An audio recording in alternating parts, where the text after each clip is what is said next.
Yes, yes. What's going on, people? Welcome to another Gunners Chatroom. Hope you had a fantastic day, man. Today is a good day, very very good day because this weekend Arsenal went 6 points clear. 6 points. We've been. Oh, I'll speak for myself. I've been hoping that City drop points while we keep handling our business, and we are. So that's beautiful to see. And also, Amorim got sacked today. We're going to be reacting to all of this and also previewing the Liverpool game in the middle of the week. But as usual, please do us a favor, press the like button, subscribe if you're new to the channel or yet to do so. And we've got Johnny Boy back in the building. How are you feeling today, Johnny Boy? Um, I'm ecstatic as well. Wonderful weekend. I think Arsenal is the only big team that won this weekend, so it was a fantastic way for Arsenal. Our rivals all dropped points, and 6 points clear, like you said. So I'm happy. Yeah. But react to the man, like because obviously we've not spoken since after the game. Like, what was your reaction? Um, I think I love what I'm seeing from Arsenal this season. All the games we drop points. I saw a start today. All the teams we drop points to last season. We all Yeah, rectified. We all rectified. We are rectifying all our mistakes from last season, which is good.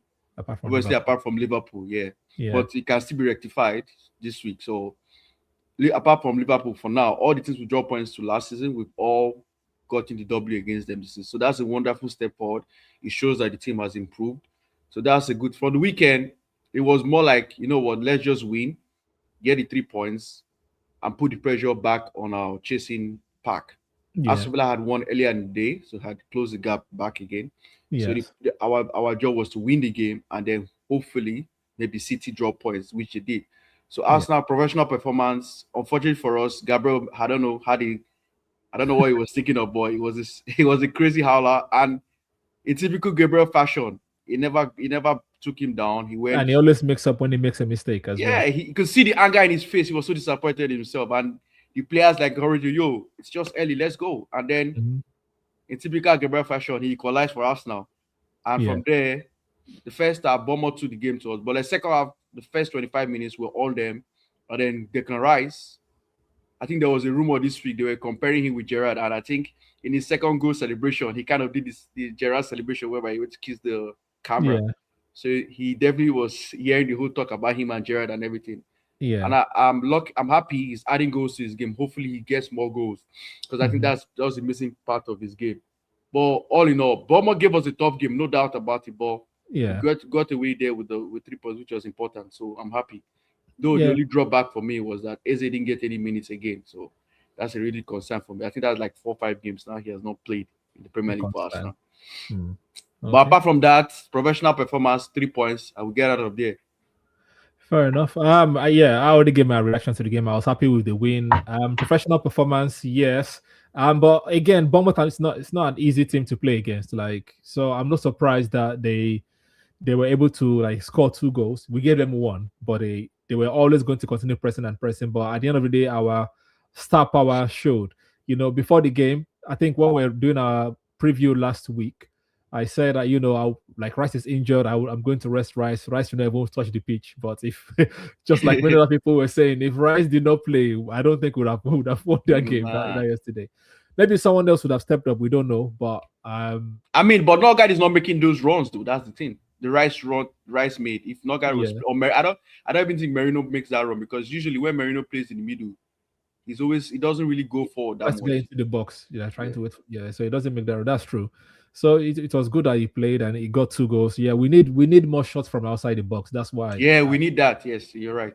Because I know that yes, Ateta likes to say, the opposition players are playing low block. We must still play through them and get into their 18-yard box.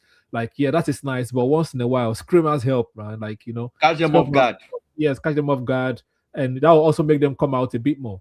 True. But I think there's a different mentality to us now so far this season. Like there's a never say that attitude. They always want to win because as Rice said in his post match conference that we've been here before. Arsenal has been top at Christmas many times. Well, since he's been here, I think we've topped Christmas twice. We've Twice. been at top at January twice. So he knows that this is not only last season. Last season we were not really top. So at least he's been here for Actually, three. yeah, we top. We've been Christmas top with Rice once. Okay, once, 23-24. once. He wasn't there the other one. The one True, true, true. yeah, he But wasn't anyway, there. Arsenal has been there before, hopping going into the new year. So it's about keeping their head down. And I know you said about the Gerrard stuff, but I don't want Arsenal players to be looking at social media because I mean, you can't help that, but you can. Unfortunately, you can't help but that. they have to try. They have to try because all this one Gabriel is responding to them, Onana and different people, right? Yeah, Celebration I when mean, Gabriel has that in him. scored. Like because remember when the same way they're listening to fans right now, hyping them up. When the pressure comes, and online fans, they'll be crazy. Like that will also seep into their mentality as well because they are listening. And you saw how Amorim crashed out of United because he was listening to the things that Gary Neville and Co were saying about him, and the board were listening. Like sometimes they have to like stay away from the noise and focus. If you want to do that Pep Guardiola, old school Pep Guardiola, don't look at your phone, stay from social media or pretend you don't even see it at all. Let's just do that, and focus and let's get the title. Let's get the title. But speaking about this mentality, like do you see a different side to Arsenal? Definitely, there's a different side. You can see that the players actually want to win this title. Like, for instance, yesterday against Bournemouth, immediately Gabriel made that error. You could see he was so distraught and angry, and then the players were like galvanizing. Yo, bro, let's go. It's just 15 minutes, 60 minutes a game. There's still time. Yeah. Last season, the moment Saliba got a red card, after just we just went back into our shell and allowed Bournemouth to come on. But you see, the mentality was, yo, the game is still on. We can still win the game. And you could even the games against Everton, even Wolverhampton. Wolverhampton last season, if it was against the way we play against Wolverhampton, we would have probably drawn that game last season against Wolves. So you can see the mentality is changing. And I can see the games, like I said, last season that we drop points. You could see that it's almost as if there's a board whereby the coach at that time, yo, we drop points here last season. We can't afford that. So you see that mentality is like, yo, we have to take the points against teams with drop points. So I think I can see a different change in mentality. Hopefully it pays off at the end. But mentality wise, I can see the difference in our mentality. We're like, yo, we have to win this game. I think hopefully I want us to win the league earlier. Just the way Liverpool won the league earlier. I don't want us to go into the last 3 games or last 4 games till now. I want us to kill the league early. So I think I see different mentality, both from the coaches and everything. You could see everybody Arsenal killing the or Arsenal. No, let's not use killing. It's YouTube, right? Arsenal winning the league early, right? Is not dependent on Arsenal. Like it's all other teams have to lose games. Arsenal are 6 points clear right now because City are dropping points. So if they keep dropping up or if they keep falling off the way Arsenal fell off last season, then obviously we'll win it early. But if everyone keep putting pressure, then that's not on Arsenal. But then if we beat City second leg, there's a high chance that's 9 points. Say for instance, yes, but you're assuming that it's going to be we're just going to have a perfect win.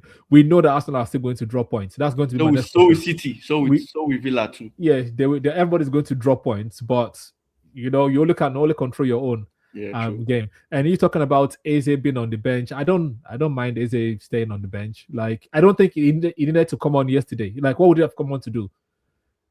Apart from the usual, just come and run around, play, have minutes on your leg. I understand that standpoint. We know, you and I share the mentality that Arteta needs to be rotating the players more. 5 minutes here, 10 minutes there, so at least they are fresh for when they're called upon. But Arteta's mentality is different. Remember when they're asking about Ethan Nwaneri and was like, look, everybody just have to be ready for when they're called upon. But he also has to give them the platform. I get that part. But we have a deep squad. Everybody cannot play, unfortunately. You cannot satisfy everybody. There are matches that will call for Eze. There'll be matches that call for Merino. There'll be matches that call for Ethan Nwaneri. There'll be matches that call for Odegaard. And as we said, me and you said at the start of the season, without Odegaard, we need Odegaard to win the league. So Odegaard is going to play majority of the games, not so much Eze. My only issue is that I feel that and there's still more competition. Like after Liverpool, we are playing FA Cup. I'm sure Eze will start that one. When Champions League comes back, those 2 games are not that important. Eze might play those 2 as well. So there's still chances. But my only issue is that Martinelli is not good. I think we have agreed that Martinelli is not a good starter. So I would have probably been playing Eze there because Martinelli to me is like useless starting. I don't mean to be rude, but that's just the pure fact. Like he's kind of useless starting for us now. He's better on as an impact sub. So I will at least try Eze. But Eze is not a touchline winger. He's not, but like he can drift in. Yes, it's not about. But again, it's about the style of play, right? That wants his his wingers to hold the width, like to expand the pitch as possible. Eze will always want to come inside. Like you see, Trossard will get the ball on the touchline and then come inside. Same with Martinelli, get the ball there and come inside. But Eze does not stay there because naturally it's not his position. So I think that one will take time. I'm sure in the future Eze might be ending up on the left.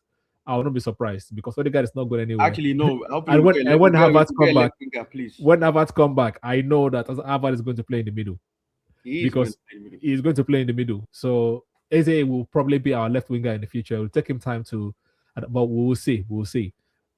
I don't like to talk about rumor, but there's a growing talk about Semenyo. Are you happy about that linkage with So Semenyo? to Arsenal, Yeah, um, he's better than what we have on the left in terms of. easy. Who is it I better mean, than? he's better than definitely Martinelli, and I think we I trust just that. scored more goals than Martinelli. I mean, presently right now, pick him over Martinelli. Martinelli has declined, so he has scored more goals than Martinelli. I think he has like probably 9 Premier League goals, if I'm not wrong, or 8 in the league already. Yeah, but he's playing But every day. because Bournemouth, remember Bournemouth is not in Europe, neither are they in. Yeah, But and he yeah, plays most of the games. So yeah. so he has. I'm going to judge it based on Premier League. He has, I think, 8 or 9 goals in the Premier League. Mm-hmm. So I think right now he's on form. He's more. I like him because he's direct. He can take on it. He's more of a skillful. Like he takes on his player better than Martinelli.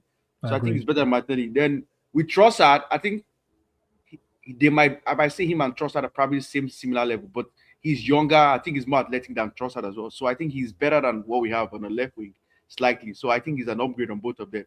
But I don't mind him going to City. If he goes to City, I don't mind him going to City. That's his problem. As long as we get a better left winger, there are little better left wingers in the world. I will take a Rodrigo. I will take a Leao over him. So fair. I don't. Once upon a time, I would have said that, yes, I would have agreed to Semenyo, but right now, I'm not forced. If I don't care, we sign whoever we sign as long as it works. But we are let's talk about this 6 points clear. We are 6 points clear right now. How do we maintain it? How do we maintain it? Because like you said, we are going to drop point at some point. Yeah. So how do we try to maintain this gap and not bottle it down the line? Same way I've been saying, try to win as much possible games you can win, and then allow Man City and Villa to mess up. As long as we keep on doing our jobs, like right now, the title is in Arsenal's hands. It's ours to lose. Mm-hmm. So as long as we keep on doing our jobs right now, I don't think we have any problem. Don't just, like you said, don't allow social media or all these outsiders get to you. Take every game as a final. Liverpool next game is a final. Portsmouth is a final. Just like every game is a final. Have that mentality to end, and then we should be fine. I'm not really 6 points is good because whether you like it or not, it helps you. It kind of gives you like a small breathing space it gives you a small room for error. But I wouldn't take that room for error. I would just treat every game like a final. So it's good to have a 6 points gap. So that's what I would say.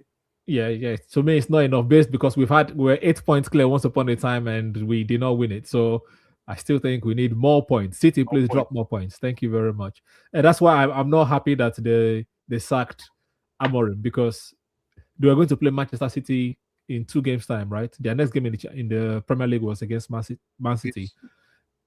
No, they have Burnley. Then Man City is their next after Burnley. Yeah, that's what I'm saying. Like they in 2 games time in the Premier League, and he beat them last season. So I was hoping that it's going to be there. Maybe we collect make them drop some more points. But I don't know if there's a new manager bound that's going to. Yeah, that's what I was about to say. That it might work in reverse. It might be new manager bounds. So because United usually have that. Remember when they sacked Amorim did not have that. No, when they sacked Ten Hag, they had a manager bounce under what's his name.